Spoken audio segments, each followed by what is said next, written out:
in the cutthroat arena of the National Football League, where fortunes are forged and shattered with every snap, every trade, and every draft pick. How often do we truly grasp the razor-thin margins that separate triumph from tantalizing what-ifs? Can you feel the collective sigh of relief, or perhaps the sharp sting of a missed opportunity echoing through the NFC South today? It's a feeling that resonates deeply, a visceral reaction to the revelation that one of the league's most electrifying, game-wrecking forces, Micah Parsons, was on the precipice of landing in a division rival's colors. This isn't just about a star player.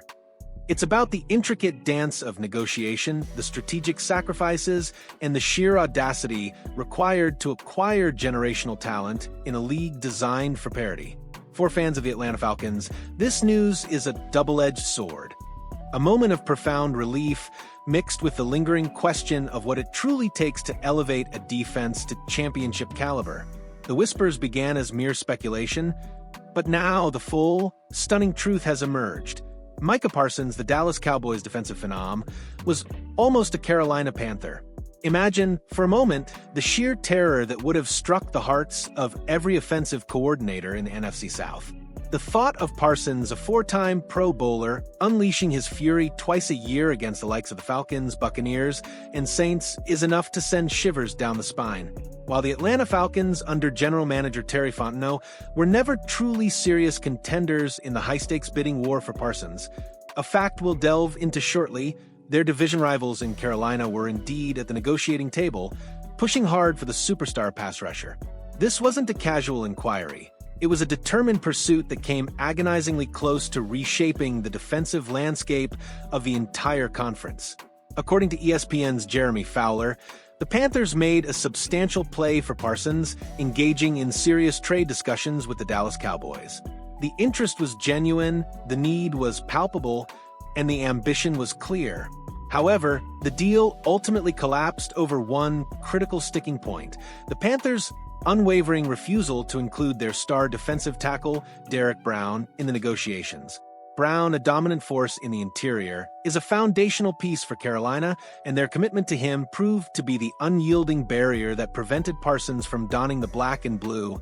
It's a decision that, in hindsight, will be endlessly debated in the Carolinas. Was it a shrewd move to protect a key asset, or a moment of hesitation that cost them a truly transformative player? The answer, as always in the NFL, lies in the future performance of both teams. With the Panthers unwilling to meet their asking price, the Cowboys, ever the shrewd operators, pivoted swiftly. Parsons was ultimately sent to the Green Bay Packers in a blockbuster trade that saw Dallas acquire defensive tackle Kenny Clark and a pair of coveted first-round picks. The cost was astronomical, a testament to Parsons' unparalleled talent and his status as one of the league's premier defensive weapons. Green Bay, recognizing the opportunity to acquire a cornerstone player in his prime, didn't hesitate to open their coffers, immediately signing Parsons to a staggering four-year, $188 million extension. This move not only solidified the Packers' defense for years to come, but also sent a resounding message across the league. Elite talent demands an elite price, and some teams are willing to pay it, no matter the cost. For the Atlanta Falcons, the news of Parsons' availability and the subsequent trade brings into sharp focus the perennial challenge of building a dominant defensive line. The Dirty Birds have long yearned for an established superstar to anchor their defensive front, a player who could consistently disrupt opposing offenses and rewrite the narrative surrounding their pass rush. A player of Parsons' caliber would have been a dream come true, a game-changer capable of elevating the entire defense. However, the reality of the situation quickly set in. If Jerry Jones and the Cowboys were demanding Derek Brown from the Panthers, it's almost certain they would have set an equally steep price for Atlanta, likely targeting one of the Falcons' promising first-round rookies like Jalen Walker or James Pierce Jr., or perhaps even veteran defensive tackle David Onyemata. The Falcons' strategic moves in the draft, particularly the decision to ship off their 2026 first-rounder to move up for James Pierce Jr., immediately put them at a disadvantage in any Parsons sweepstakes. Parting with another future first-round pick, especially after investing so heavily in their current rookie class, was simply not a viable option. The tantalizing prospect of pairing the 26-year-old Parsons with the burgeoning talents of Pierce Jr. and Jalen Walker was a beautiful pipe dream, but one that was never truly realistic given the Falcons' draft capital and long-term roster construction goals. Furthermore, the idea of offering David Onyemata as part of a package for Parsons was likely a non-starter for Dallas.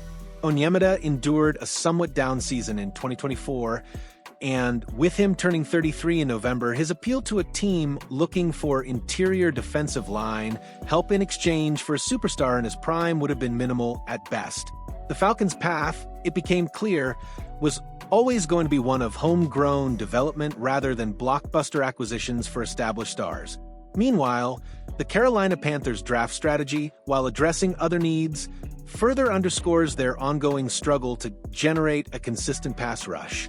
In the 2025 NFL Draft, they selected 2 edge rushers in Nick Scourton and Princely Umamulan, signaling an acknowledgement of their deficiency. However, they notably passed on both James Pierce Jr. and Jalen Walker, players they were heavily linked to, opting instead to draft Arizona wide receiver Tetairoa McMillan with the number 8 overall pick to provide much-needed help for quarterback Bryce Young. While bolstering the offensive arsenal is understandable, the fact remains that pass rush help continues to be one of the biggest needs on the Panthers roster. The irony is not lost. They nearly landed a generational pass rusher, but their commitment to another key player and their subsequent draft choices highlight the complex trade-offs inherent in team building.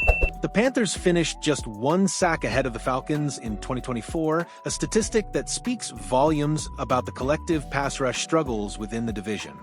For the Atlanta Falcons, the news of Parsons heading to the NFC North, rather than staying within the division, is undoubtedly a massive relief. The thought of facing a player of his caliber twice a year, especially with veteran offensive tackle Kaleb McGary sidelined for the season, would have been a daunting prospect.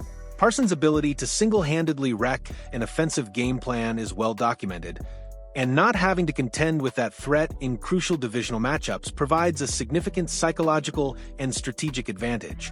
This development serves as a stark reminder for the Dirty Birds of just how thin the margin for acquiring elite talent can be in the NFL. Jerry Jones and the Cowboys brass were never going to trade a superstar in his prime for anything less than a king's ransom, and the package they ultimately received from Green Bay confirms that unwavering stance. The dream of Parsons in Atlanta, while fleeting, was indeed a pipe dream from the outset. With the Parsons saga now concluded, the attention for the Atlanta Falcons firmly shifts back to their own promising, yet still developing pass rushers. The focus will be squarely on the continued growth and maturation of James Pierce Jr., Jalen Walker, and Arnold Ebiketie. These young talents represent the future of Atlanta's defensive front, and their ability to develop into consistent threats will be paramount to the team's success. The coaching staff, led by defensive coordinator Jeff Ulbrich, will be tasked with molding these raw talents into formidable forces, maximizing their potential, and ensuring they can collectively provide the pressure that Parsons alone could have. This is a long-term play, a commitment to building through the draft and fostering internal growth, a strategy that, while slower, can yield sustainable success. However, the pursuit of defensive excellence is an ongoing journey. While Micah Parsons was an opportunity that, for various reasons, was never truly within reach, it doesn't mean the Falcons are done looking for impact players. The NFL landscape is constantly shifting and new opportunities arise.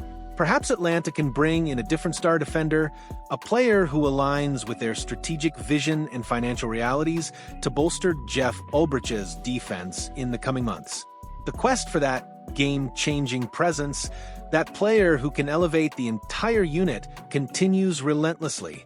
The Falcons have made their big offensive moves. Now the spotlight turns to the defense, and the intricate high-stakes game of roster construction marches on. So, as we reflect on this fascinating chapter in the NFL's offseason, what are your biggest takeaways, Falcons fans? Does the relief of not facing Parsons outweigh the sting of a missed opportunity for elite talent? And what do you believe is the most crucial next step for the Dirty Birds defense? Drop your thoughts and predictions in the comments below. And if you found this deep dive into the strategic chess match of the NFL insightful, don't forget to hit that like button and subscribe to the channel for more exclusive reports and analysis.